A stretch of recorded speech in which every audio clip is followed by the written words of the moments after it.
నేను వ్యక్తిగతంగా స్టార్ట్ చేసిన జగదీశ్వర్ రెడ్డి గారు మాట్లాడిన మొట్టమొదట నేను చేయలే కదా అధ్యక్ష.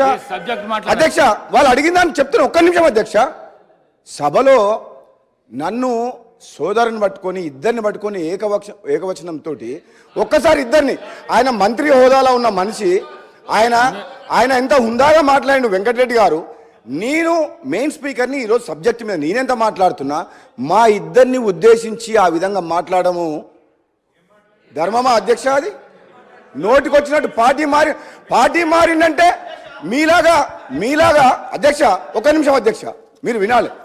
ఇప్పుడు పార్టీ మారినంటే మీలాగా కాంగ్రెస్ పార్టీలో గెలిచిన 12 మంది ఎమ్మెల్యేలను తీసుకొని ప్రజాస్వామ్యాన్ని కూని చేసి ప్రతిపక్షం లేకుండా మీరు చేసిండ్రు. నేను పార్టీ మారితే నా పార్టీకి పదవికి రాజీనామా చేసి మారినా, మీలాగా దొంగ పని చేయలేదు, లంగ పని చేయలేదు. నేను ఏం పని చేసినా రాజీనామా చేసి పదవికి రాజీనామా చేసిపోయిన అధ్యక్ష. అధ్యక్ష ఒక్క నిమిషం దయచేసి అన్ని పక్షాల వారు అధ్యక్ష నా మీద వాళ్ళు దాడి చేస్తే ఊరుకునేది లేదు. వాళ్ళు ఇంకా ఒక భ్రమలో ఉన్నది మా ప్రభుత్వం ఉన్నదని చెప్పి ఖబర్దార్ చెప్తున్నా, మీరు జాగ్రత్తగా ఉండండి. మీరు చెప్తున్నా అడ్డగోలుగా మాట్లాడితే ఊరుకునేది లేదు అధ్యక్ష, అడ్డగోలుగా మాట్లాడితే ఊరుకునేది లేదు. 10 ఏళ్ల పాటు భరించడం, వాళ్ళ 10 ఏళ్ల పాపాలను ఎండగట్టి వాళ్ళు తీసిన అవినీతిని బయటికి తీసుకొచ్చి వాళ్ళ ప్రజలు సమాధానం చెప్తారు అధ్యక్ష.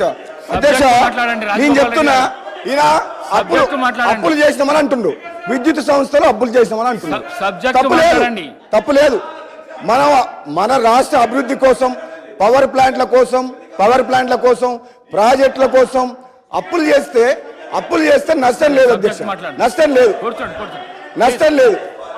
రాష్ట్ర అభివృద్ధి కోసం, ప్రజల సంక్షేమం కోసం, మన ఇన్ఫ్రాస్ట్రక్చర్ క్రియేట్ చేసేందుకు, ఇరిగేషన్ ప్రాజెక్ట్ చేసేందుకు, పవర్ ప్లాంట్ పెడుతేందుకు అప్పులు చేస్తే తప్పులేదు.